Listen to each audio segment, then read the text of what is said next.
kugura Toyota Eco banza ufungure iyi video urumirwa. Toyota Eco yakozwe mu mwaka w'ibihumbi bibiri, iyi turi kuvuga none. Toyota Eco ese ifite imikoreshereze ya esase imeze ite?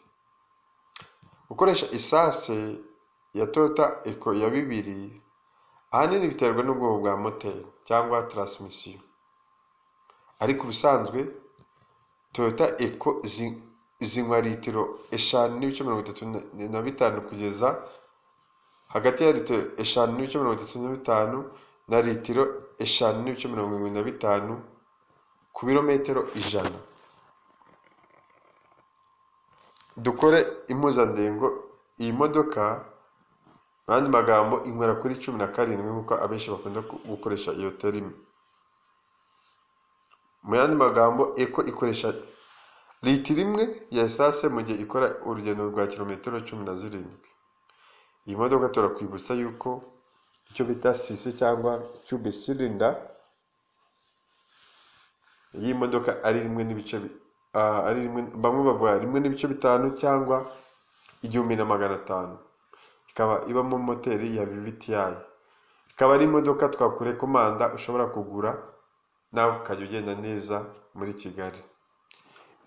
Ndetse nubwo twategura icyo kiganiro kibaho ubumenyi ku bijyanye n'ubwoko bw'imodoka, niba uramutse ubyishimiye cyangwa kumva ukeneye ubwoko bw'imodoka, hari imodoka ebyiri dufite. Imwe iri ku giciro cya $4,500,000, ikaba ari manuel, ikaba ari silver. Hakaba n'indi ya vert cyangwa icyatsi kibisi, nayo igurishwa $4,300,000 ya automatic, ariko plaque ntabwo ari yo mu iki gihe. Reba amafoto cyangwa usure ku channel yacu. Murakoze, mwari kumwe na Emile Niyonzima. Ariko kora subscribe, kora share, dore igitekerezo. Murakoze, bye.